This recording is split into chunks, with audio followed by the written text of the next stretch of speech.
오늘의 제목은 룻기입니다. 첫째로 언약의 땅을 떠난 언약의 사람들입니다. 룻기 1장 1절에 사사들이 치리하던 때에 그 땅에 흉년이 드니라.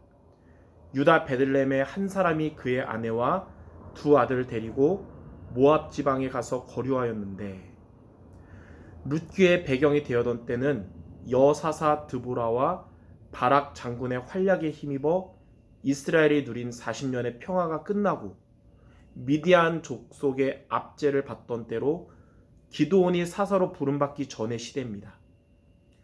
이 시대에 흉년이 온 것은 이스라엘 자손이 언약을 잊어버리고 우상 숭배한 결과로 천하가 흉년 들었고 그나마 남아있던 소산물도 미디안 군대가 모두 약탈해감으로 인해서 이루어진 것입니다.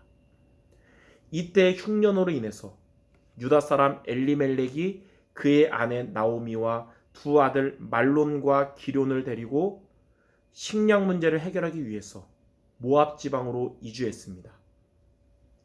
우리는 이것을 단순히 먹고 살기 위해 이사한 것으로 볼 것이 아닙니다.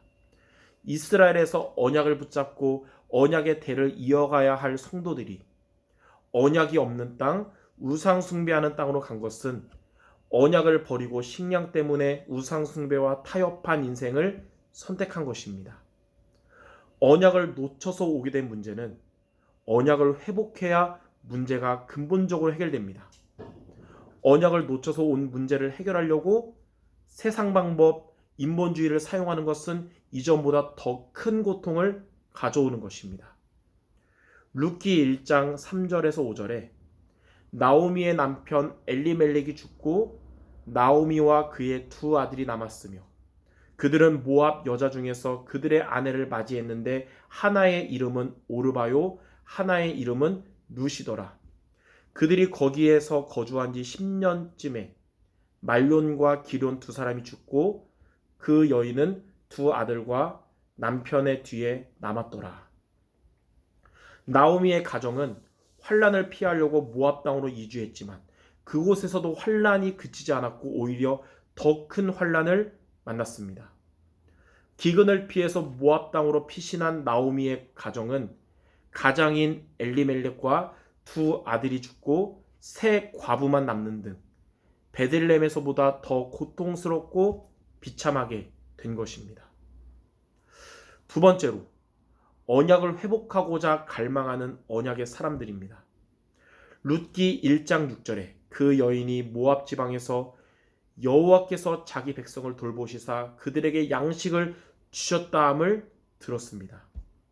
나오미는 여호와께서 자기 백성을 돌보시사 그들에게 양식을 주셨다는 것을 듣고 원래 있던 유대 땅 베들레헴으로 돌아가기로 결단했습니다. 나오미가 고향으로 돌아가려고 마음에 결단한 것은 양식보다도 언약의 하나님이 그리웠기 때문입니다. 그녀는 육체적인 양식을 위해서가 아니라 영적인 양식을 얻기 위해서 유대 땅 베들레헴 곧 하나님의 품으로 돌아가고자 한 것입니다. 우리가 마음에 큰 상처를 받았을 때 인간의 위로나 도움으로는 치료되지 않습니다. 그것을 느끼게 되었을 때는 인간으로는 안식이 없고 치유가 없다는 것을 깨닫게 되었을 때 하나님의 품으로 돌아가 하나님의 치유를 받고자 갈망하게 되는 것입니다. 이 세상 그 어디에도 참된 안식이 없기 때문에 우리는 그리스도 안에만 있는 영적인 평안을 구해야 되는 것입니다.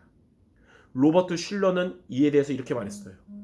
그리스도 안의 삶은 끝없는 소망이고 그리스도 밖의 삶은 소망 없는 끝이다. 언약의 땅에 있을 때는 하나님의 은혜가 얼마나 소중한지 몰랐고 당장에 먹을 것이 적은 그것만 크게 느껴졌던 나오미였지만 언약이 없는 곳에서 하나님의 은혜와 사랑을 받지 못해서 영적으로 심히 갈급하고 외로워질 대로 외로워진 나오미에게는 이제 하나님의 언약 외에는 다른 그 무엇도 바라지 않게 된 것입니다. 그래서 나오미는 베들레헴에 하나님의 사랑과 은혜가 임했다는 소식을 듣고 베들레헴 땅으로 돌아가는데 발걸음을 재촉한 것입니다. 세 번째로 언약의 땅으로 돌아오는 언약의 사람들입니다. 나오미는 두 며느리인 룻과 오르바에게 자신은 유대 땅으로 갈 테니 너희들은 모압으로 돌아가라고 했습니다. 이에 오르바는 나오미에게서 떠나서 모압 백성과 모압의 신 그모스에게로 돌아갔습니다. 나오미는 남은 룻에게도 룻기 1장 15절에 이렇게 말했어요. 내 동서는 그의 백성과 그의 신들에게로 돌아가니 너도 너의 동서를 따라 돌아가라. 그러나 룻은 오르바처럼 우상 숭배 현장으로 돌아가지 않고 시어머니 나오미에게 룻기 1장 16절에 이렇게 고백했습니다. 어머니께서 가시는 곳에 나도 가고 어머니께서 머무시는 곳에 나도 머물겠나이다. 어머니의 백성이 나의 백성이 되고 어머니의 하나님이 나의 하나님이 되실 것입니다.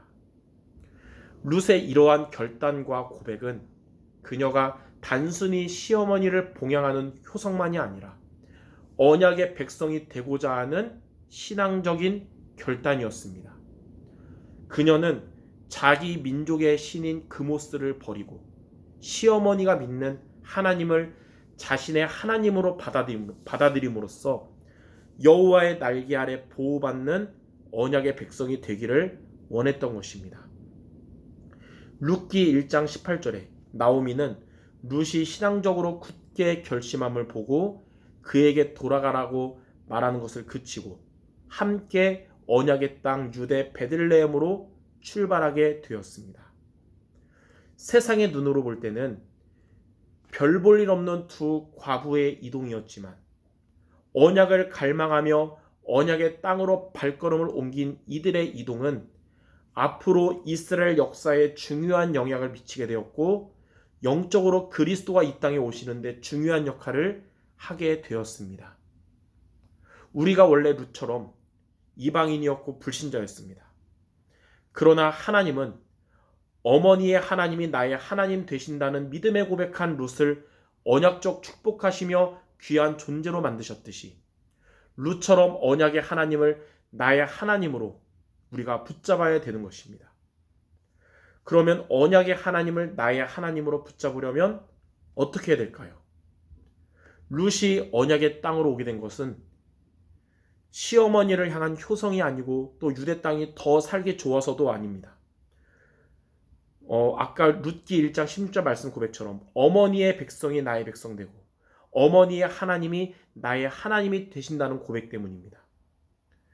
룻은 모압 땅에서 시어머니가 믿는 여호와 하나님을 본인도 믿게 됐고 시어머니의 하나님이 아니라 이제는 나의 하나님으로 붙잡게 된 것입니다.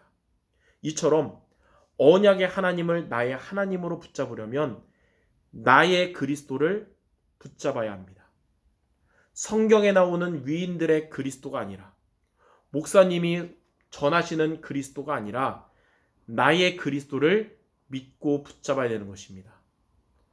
언약의 하나님을 나의 하나님으로 붙잡고 베들레헴으로 돌아온 룻은 하나님의 인도 따라서 보아스를 만나게 되었고 그와 결혼해서 그리스도의 대를 잇는 조상이 되는 응답을 받았듯이 내가 만난 그리스도를 누림으로써 언약의 하나님을 나의 하나님으로 붙잡으면 하나님의 인도받는 삶이 되며 하나님이 응답하시는 삶이 시작될 것입니다.